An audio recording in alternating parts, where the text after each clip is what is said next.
October 14, 1943. In a remote forest in Nazi-occupied Poland, something impossible happens.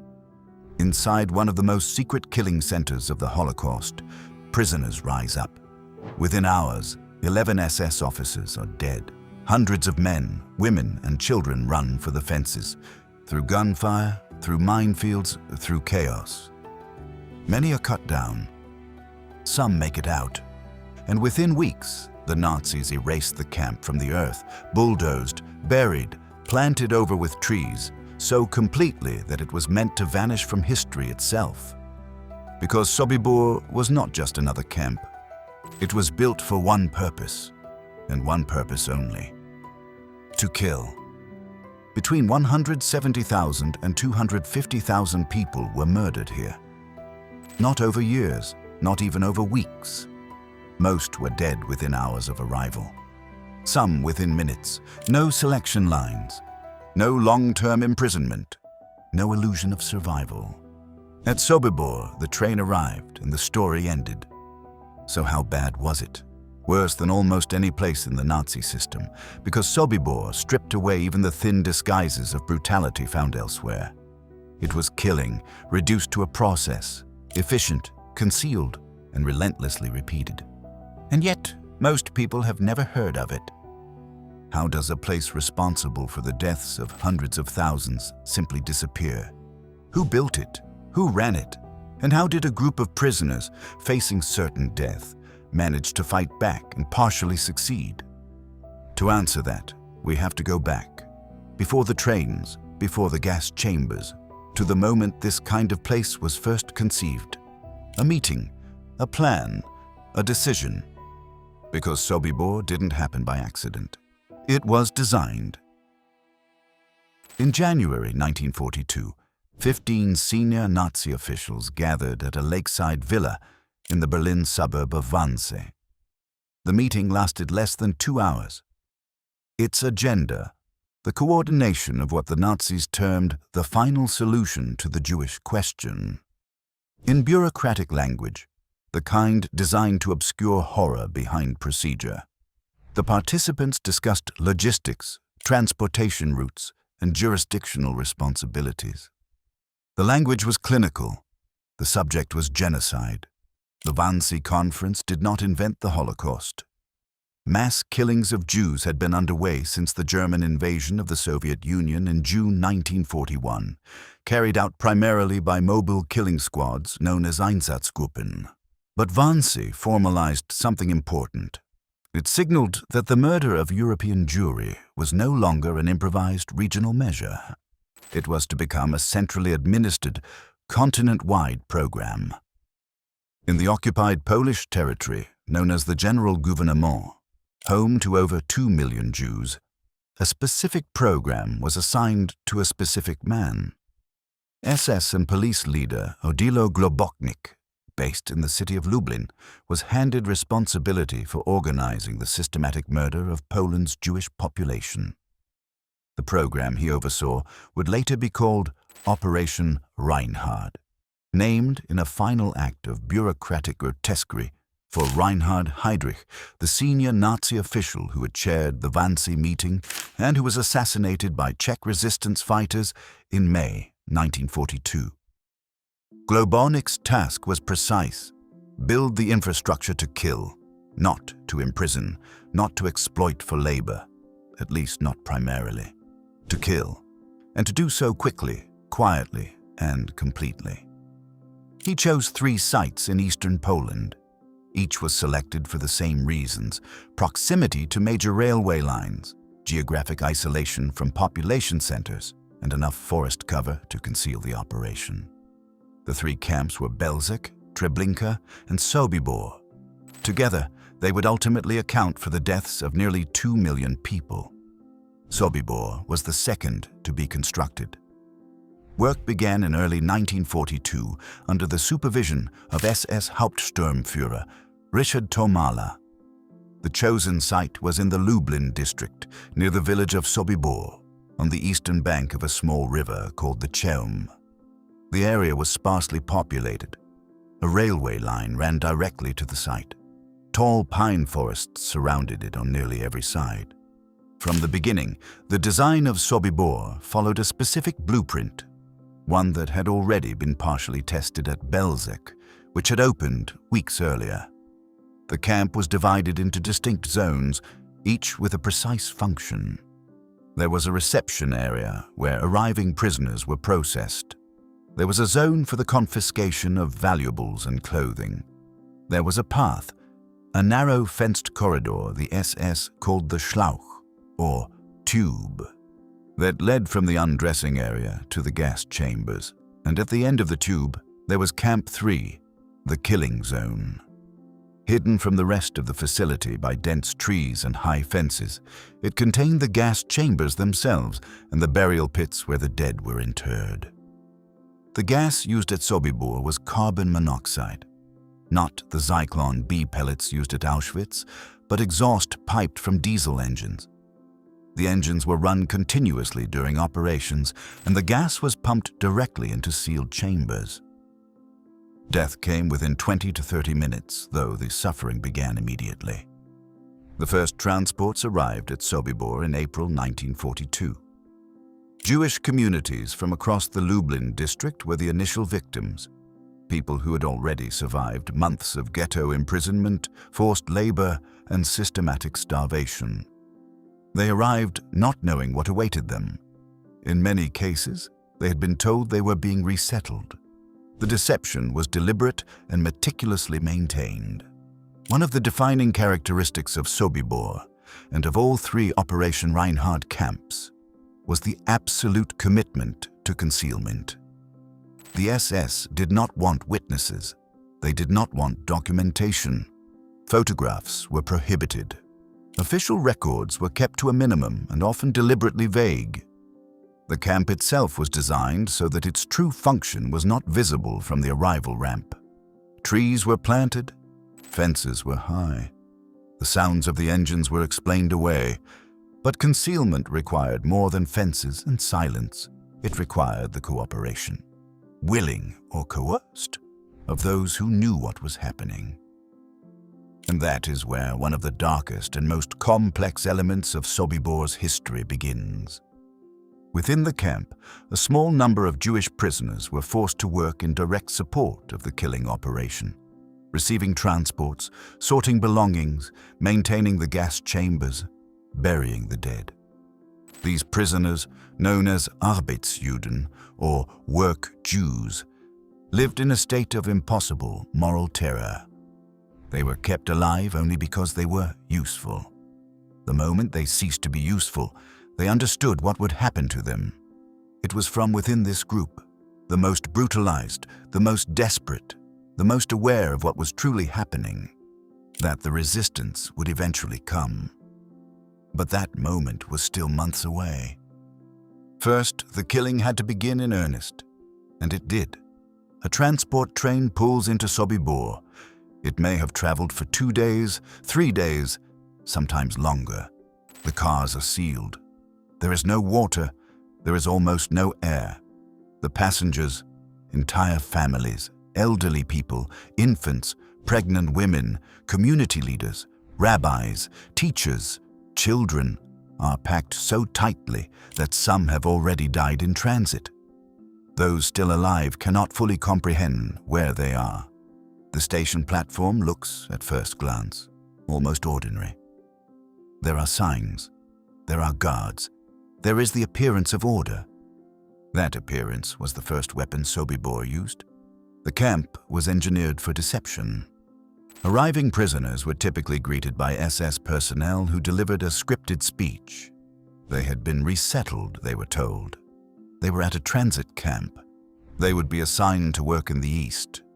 First, for hygiene purposes, they would need to shower and submit their valuables and documents for safekeeping. The routine was practiced and consistent. The goal was to prevent panic for as long as possible, because panic slowed the process. The SS commandant, who oversaw much of this operation, was Franz Stangl, an Austrian policeman who had previously worked at the Hartheim killing center in Austria where disabled individuals had been murdered under the Nazi euthanasia program known as Action T4. Stangl was meticulous, disciplined, and possessed of a coldly bureaucratic temperament. He understood that efficiency depended on maintaining the illusion of normalcy for as long as possible. After Stangl was transferred to Treblinka in August 1942, Franz Reichleitner assumed command of Sobibor, but the operational logic Stangl had helped establish continued. The system ran on routine. Upon arrival, men were separated from women and children. This separation, framed as a processing necessity, was the first irreversible step. Families who had survived together through years of persecution were divided in these moments, often permanently. Men were taken to one section of the reception area, women and children to another. The women's hair was cut. The hair was collected, packed, and shipped to Germany, where it was used in industrial applications. Clothing, shoes, and valuables were confiscated. Everything was catalogued and sent west. Then came the Schlauch. The path to the gas chambers was approximately 100 meters long, fenced on both sides, and partially camouflaged with interwoven branches. Prisoners were driven down it quickly, sometimes at a run, under the shouts and blows of guards and Ukrainian auxiliary personnel. Men recruited largely from Soviet prisoner-of-war camps who had agreed to serve the Nazi killing apparatus in exchange for survival. At the end of the Schlauch were the gas chambers, described externally as showers or bathhouses to maintain the fiction until the very last moment. The chambers at Sobibor were smaller than those at Auschwitz-Birkenau and could hold approximately 150 to 200 people at a time. When the doors were sealed, the engine was started. Carbon monoxide was piped in. The process lasted between 20 and 30 minutes. Then the chambers were ventilated and the bodies were removed, initially by Jewish forced laborers, who were compelled to carry the dead to mass burial pits located in the camp's third section. The scale of this operation was staggering. By the summer of 1942, Sobibor was receiving multiple transports per week. On some days, more than one transport arrived. Estimates suggest that between May and July of 1942 alone, tens of thousands of people were killed at the camp. The pace was such that the original gas chambers proved insufficient, and in the summer of 1942, they were expanded. 3 new, larger chambers were constructed, capable of processing significantly greater numbers. But the killing was not without crisis. In the summer of 1942, operations at Sobibor were suspended for several weeks due to railway infrastructure repairs on the main line. During this interruption, transports were redirected to Belzec and Treblinka. When the line reopened, Sobibor resumed its function. The suspension had done nothing to alter the logic of the system. It had merely paused it. The victims came from across occupied Europe. Polish Jews formed the largest group, drawn from communities throughout the Lublin district and beyond. But transports also arrived from Austria, Germany, France, the Netherlands, Slovakia, and Czechoslovakia. The geographic breadth of the victim population reflected the continental ambition of Operation Reinhard. Sobibor was not a local atrocity. It was a node in a Europe-wide network of organized murder.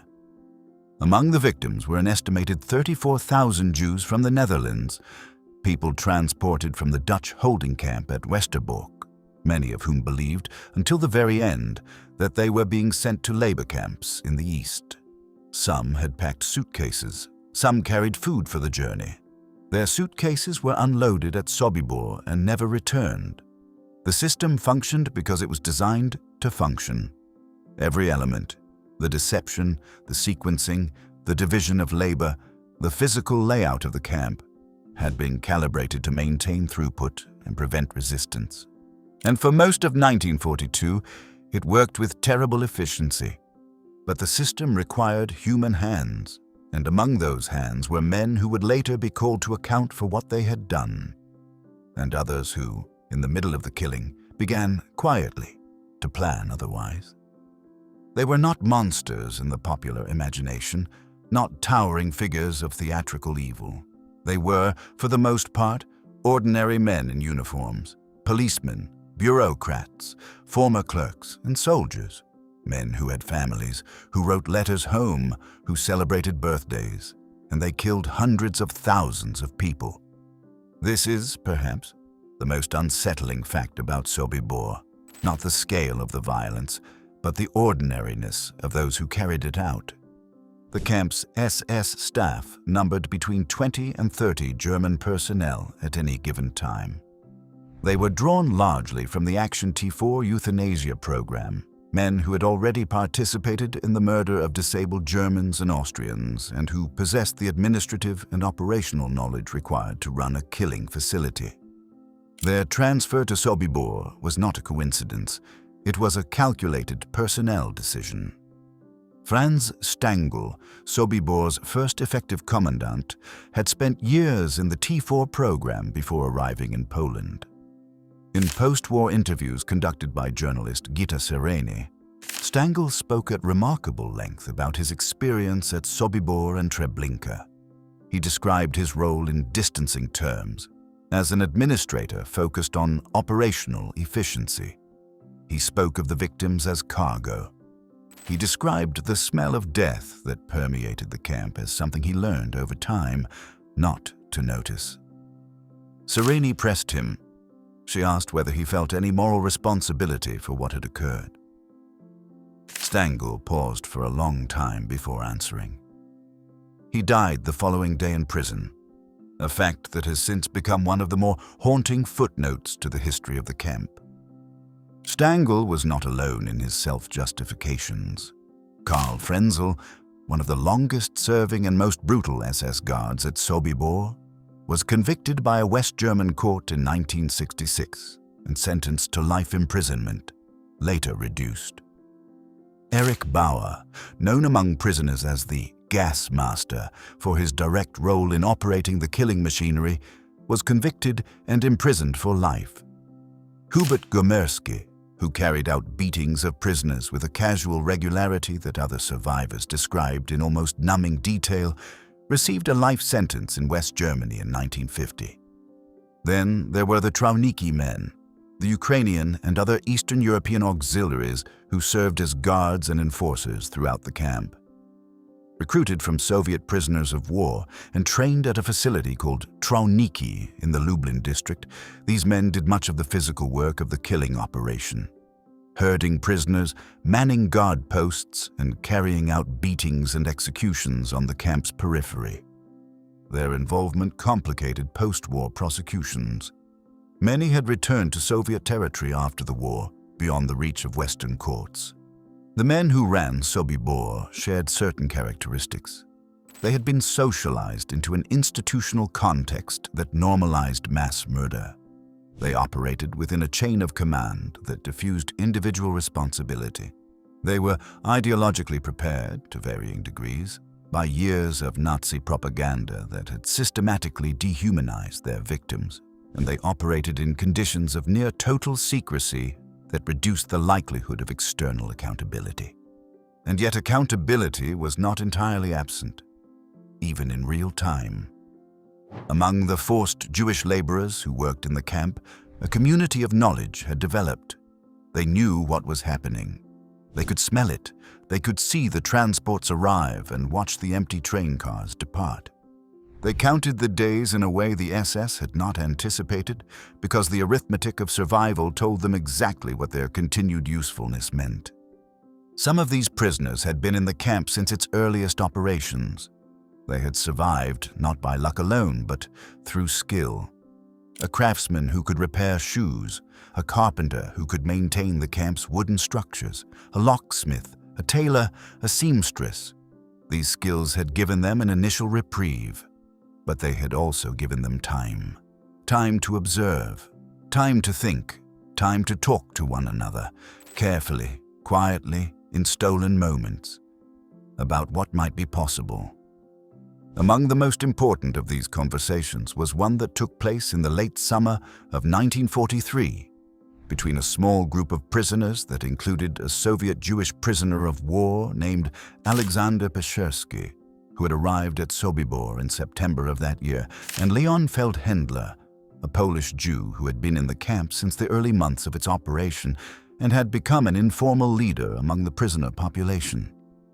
What they were contemplating was extraordinary.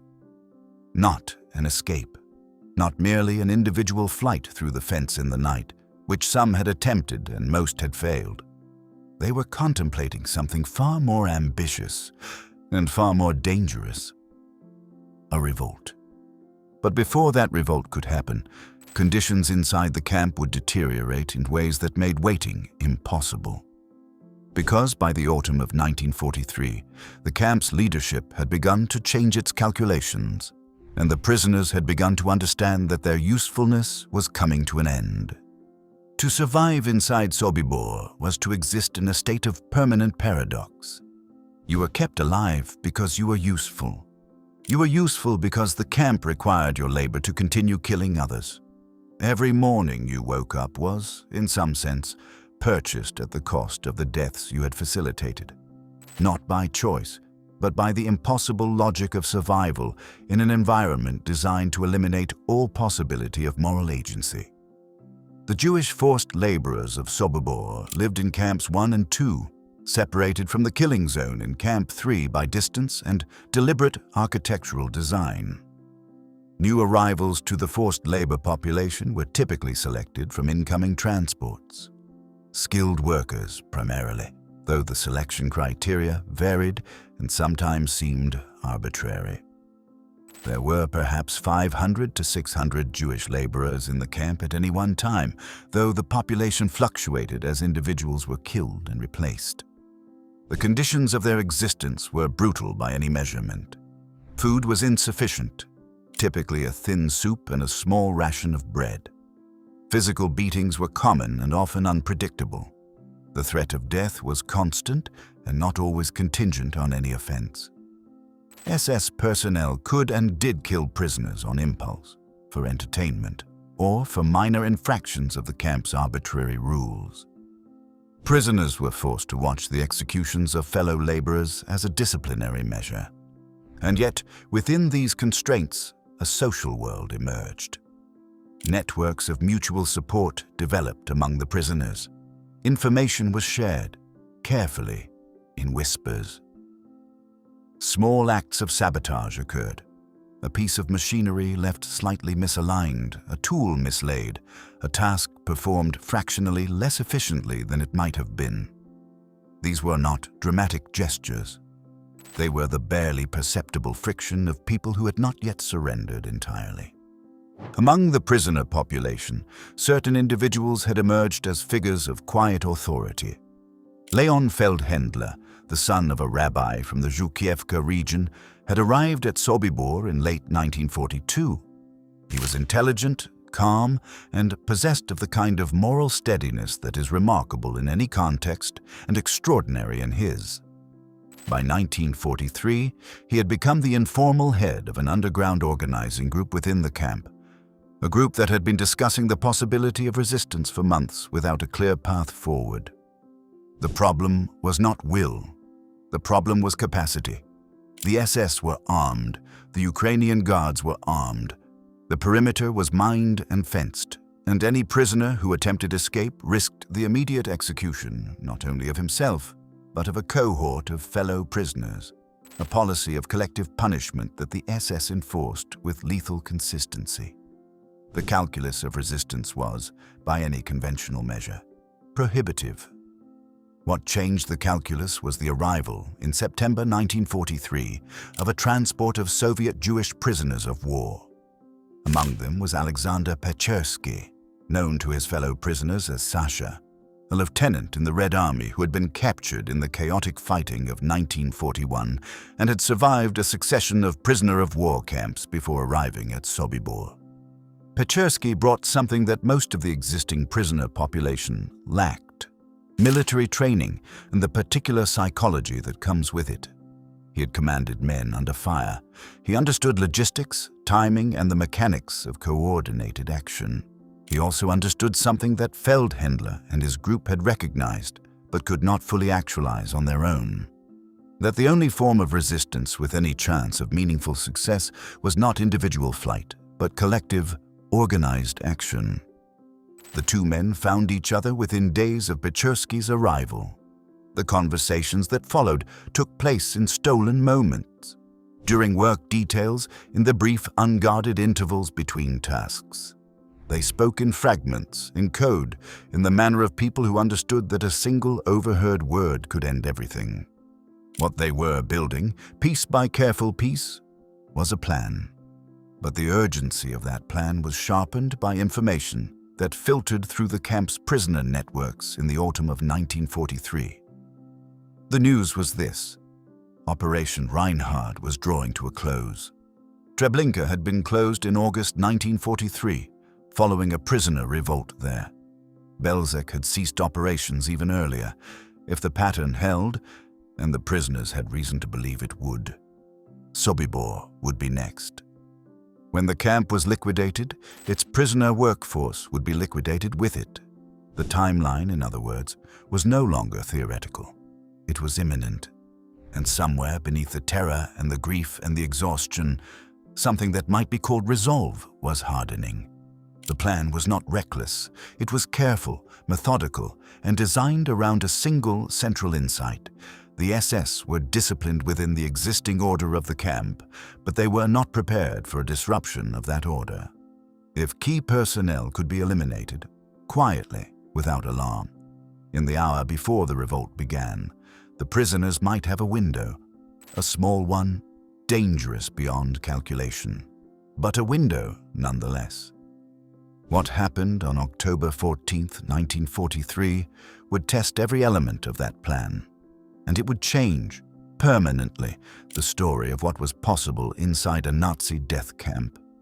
The plan was set for the afternoon of October 14, 1943. The timing was deliberate. The afternoon work period, between roughly 3 and 5 o'clock, was a time when SS personnel moved through the camp in predictable patterns, moving between workshops and administrative areas for routine inspections. The conspirators had mapped these patterns over weeks. They knew which guards went where and when. The method was not a frontal assault. It could not be. The prisoners had no weapons.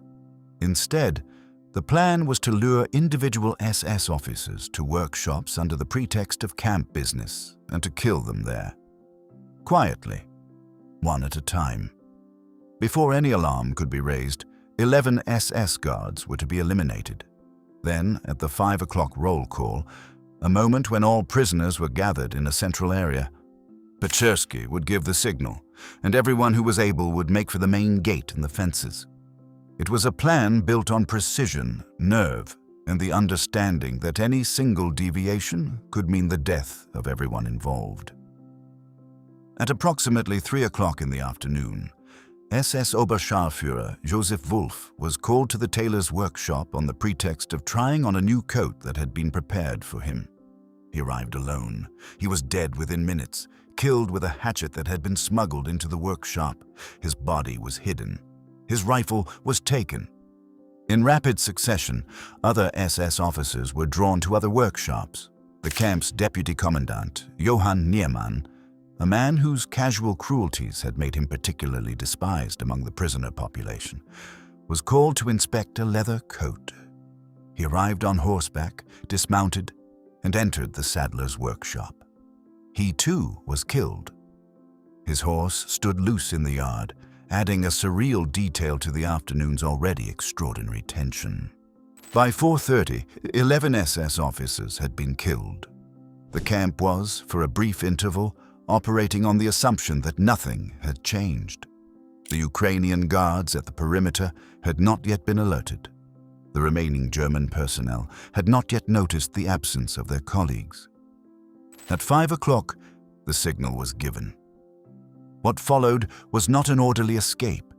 It was chaos, desperate, terrifying, and for many, fatal. Pechersky climbed onto a table in the assembly area and spoke to the gathered prisoners. He told them what had happened. He told them to run. Some prisoners had weapons now, the rifles of the dead SS men, distributed in the final minutes before the signal. Others carried tools. Most had nothing. The prisoners moved toward the main gate. When it became clear that the guards there were not going to yield easily, the crowd shifted, some toward the gate, others toward the fences. Mines buried around the perimeter killed a number of escapees before they could reach the tree line. Gunfire from the guard towers dropped others. The Ukrainian auxiliaries, now alerted, opened fire across the camp. Of the approximately 600 prisoners in the camp at the time of the revolt, roughly 300 managed to breach the perimeter. Of those 300, fewer than 60 survived the war. Some were caught in the immediate aftermath and shot. Others were killed by German security forces in the weeks and months of pursuit that followed. Some were denounced by local civilians. Others died of exposure, hunger, or violence in the forests of eastern Poland, forests that offered concealment, but not safety. Alexander Petchersky survived. He reached Soviet partisan territory within days and eventually rejoined the Red Army. He survived the war, testified at post-war trials, and spent much of the remainder of his life trying to ensure that what had happened at Sobibor was not forgotten. He died in Rostov-on-Don in 1990. Leon Feldhendler also survived the revolt. He made it through the forests, survived the war in hiding, and returned to his home region in 1944, only to be killed in an anti-Semitic attack in April 1945, just weeks before Germany's surrender. He had survived the worst killing camp of the Holocaust, only to die in the peace that followed. The revolt at Sobibor was the largest successful prisoner uprising in the history of the Nazi camp system. It was not the first. Treblinka's prisoners had revolted in August 1943, but it was the most operationally successful, and it was, the Nazis clearly understood, a threat, not because 300 prisoners had breached a fence, but because it demonstrated that the regime of control inside the camps was not absolute. The response of the SS was immediate and characteristic. Within days of the revolt, Heinrich Himmler ordered Sobibor closed and demolished. The gas chambers were dismantled. The barracks were torn down. The entire site was plowed under and planted with trees. A farmhouse was built on the site. A Ukrainian guard and his family were installed there as caretakers. The forest grew, and Sobibor disappeared. Or so it was intended. In the years immediately following the end of the Second World War, the name Sobibor appeared almost nowhere. The three Operation Reinhard camps, Belzec, Sobibor, Treblinka, had been demolished before the German surrender. Unlike Auschwitz, which the Red Army liberated intact in January 1945 and which provided physical evidence of its own function, the Reinhard camps left almost no structures behind. The Nazis had been, in this respect, horrifyingly thorough. The early post-war trials at Nuremberg focused primarily on the broader architecture of the Holocaust and on crimes that were well documented by surviving Nazi records. Operation Reinhard, conducted with deliberate bureaucratic minimalism, was harder to prosecute. The principal architect of the program, Odilo Globoknik, had committed suicide in May 1945 before he could be brought to trial. Many of his subordinates had scattered. In Poland, the site at Sobibor was initially occupied by the farmhouse the Nazis had installed after demolishing the camp. Local knowledge of what had occurred there existed. The surrounding village could not have been entirely unaware of the transports, the sounds, the smell. But formal documentation was scarce, and survivor testimony was slow to be collected and slower still to be believed in the full measure of its horror. The first sustained legal reckoning with Sobibor came not in the immediate post-war years, but in the 1960s when West German authorities, spurred in part by the prosecution of Adolf Eichmann in Jerusalem in 1961, began a systematic effort to investigate and prosecute surviving perpetrators of Operation Reinhard. Between 1965 and 1966, a trial was conducted in Hagen, West Germany, against 11 former members of the Sobibor SS. Karl Frenzel was convicted and sentenced to life imprisonment. Others received lesser sentences or were acquitted due to insufficient evidence. These trials were important. They established legal accountability where none had previously existed. They also generated a significant volume of survivor testimony, detailed accounts of conditions inside the camp, the mechanics of the killing operation, and the experience of the revolt. That became foundational to the historical record. But legal proceedings, by their nature, are constrained. They establish what happened to specific individuals at specific times. They do not fully reconstruct the world inside a place that no longer exists. For that, historians needed something more. Archaeology offered an answer. Beginning in the 1990s and accelerating through the 2000s and 2010s, archaeological investigations of the Sobibor site began to yield results that no document had provided. The surface of the site had been altered. The farmhouse, the planted trees, the decades of forest growth. But beneath it, the camp's infrastructure had survived. Gas chamber foundations were located and mapped. Mass graves were identified. Personal effects, shoes, combs, coins, fragments of clothing were recovered from the soil, providing both physical evidence of the camp's function and, in some cases, individual human connections to the victims. A significant excavation conducted between 2007 and 2014 by a team that included Israeli, Polish, and Dutch researchers produced detailed architectural findings, including the precise dimensions and layout of the gas chamber building. The discovery was significant not merely as confirmation of what survivors had described, though it provided that, but as a statement against the camp's intended erasure. The Nazis had demolished the structures, but they could not demolish the earth itself. The Netherlands, whose Jewish community had been devastated by deportations to Sobibor, approximately 1/3 of all Dutch Jews murdered during the Holocaust were killed at Sobibor, played a central role in supporting the archaeological and commemorative work at the site. The connection was personal for many Dutch families whose parents and grandparents had disappeared on transports to a destination that, for decades, had no confirmed physical location. In 2020, a new memorial and museum opened at the Sobibor site. It was designed to mark the location of the camp without reconstructing it, to acknowledge what had occurred without aestheticizing its horror. The memorial includes the findings of the archaeological investigations, testimonies from survivors, and the names of individuals deported to Sobibor from across Europe. The memorial is also a reminder of what was nearly lost.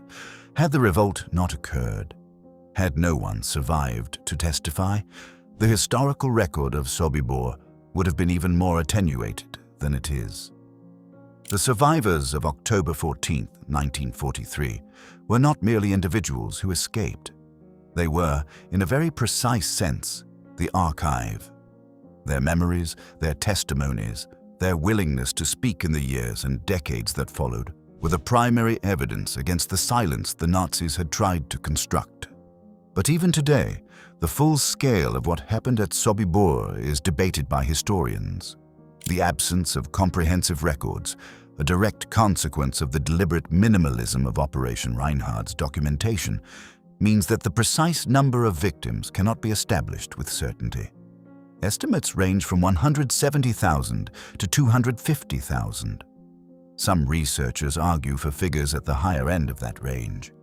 The uncertainty itself is a form of historical violence, the final effect of a concealment that was, in critical ways, successful. The trees had grown thick over the killing ground, but they had not grown thick enough. The last SS man convicted of crimes at Sobibor was not tried in the 1960s or the 1970s. He was tried in 2019. Hubert Zafke had died before his case concluded. Others were too old, too ill, or had died before proceedings could begin.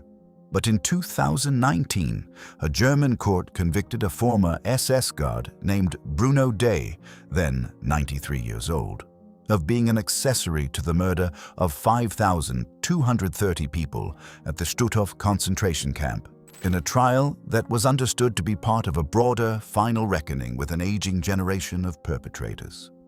The Sobibor trials that had preceded it. In Hagen in 1966, in the Netherlands in the 1980s, and in the ongoing investigations by German authorities into surviving Sobibor guards, had established a legal principle that would be pressed with diminishing returns but persistent moral urgency for decades, that the passage of time does not extinguish accountability. The legal record of Sobibor is, by historical standards, incomplete. Of the roughly 600 individuals who served in the camp's SS complement and auxiliary guard force over the course of its operation, only a small number were ever prosecuted. Many died before the courts reached them. Many more were never identified. The Ukrainian Trawniki men who had returned in large numbers to Soviet territory after the war were largely beyond the reach of Western justice, though some were prosecuted by Soviet authorities. This incompleteness is not a peripheral detail. It is central to understanding how a place like Sobibor could exist and function as it did. The men who ran it did so in the reasonable expectation that they would never be held to account. For most of them, that expectation was correct. What does Sobibor tell us then, beyond the specific history of a camp in a forest in eastern Poland? It tells us, first, about the nature of bureaucratic evil. How a decision made in a conference room in Berlin could become, through chains of command and administrative logistics and the ordinary workings of institutional authority, the death of 170,000 to 250,000 human beings. The distance between the decision and the act was managed through layers of organization that diffused individual moral responsibility without eliminating collective guilt. It tells us about the relationship between secrecy and atrocity. The Nazis' commitment to concealing the Reinhard camps was not merely tactical.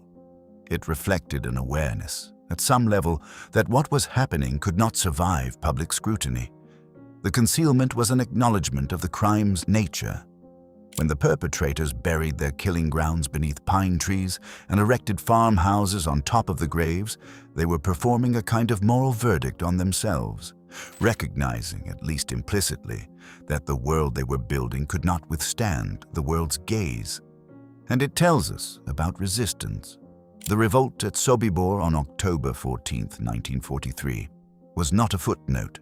It was a moral event of the first order. In conditions designed to eliminate all possibility of meaningful human agency, a group of people, starved, brutalized, stripped of everything, chose to act. They planned carefully and with discipline. They accepted extraordinary risk, and they succeeded, at least partially, in ways that mattered. 11 SS officers killed, hundreds of prisoners escaped. The camp closed, the evidence of its function preserved in the survival and testimony of those who got through the fences. Alexander Pechersky spent the rest of his life arguing that the revolt deserved to be remembered, not as an exception, but as a demonstration.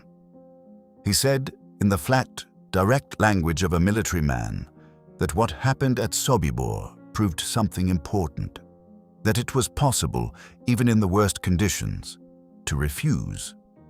The philosopher Emmanuel Levinas, who survived the Holocaust as a French prisoner of war, wrote about the ethical primacy of the encounter with the other, the face of another human being that makes a claim on us, that asks us to acknowledge a responsibility we did not choose and cannot avoid. What Sobibor represents, in part, is the systematic effort to eliminate that encounter, to process human beings not as faces, but as numbers, as cargo, as units in a logistical operation. The architecture of the camp was designed, quite literally, to prevent the moment of recognition, and yet recognition occurred. Among the prisoners, among some of the very few locals who hid escapees and eventually, decades later, in the courtrooms and archaeological sites and memorial spaces that have gradually restored Sobibor to historical visibility. Memory, in this context, is not merely sentiment, it is accountability. It is the refusal to allow the Nazis' final act of erasure, the bulldozers, the trees, the farmhouse, the silence, to succeed. Every time the name Sobibor is spoken, every time the testimony of a survivor is read, every time an archaeologist carefully brushes soil from a recovered shoe, the logic of concealment is defeated. Most who arrived at Sobibor were dead within an hour. They deserve to be remembered for longer than that. They deserve to be remembered forever. And so we remember. If this story moved you, challenged you, or helped you see the Second World War differently, it would be an honor to have you join our growing community. Subscribing isn't just a click, it's a way to support more powerful stories, more forgotten voices, and more truth from the past.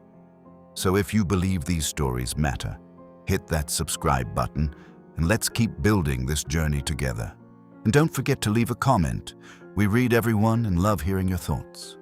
Until next time, keep exploring history with Epic War. Keep asking questions. Keep seeking the truth.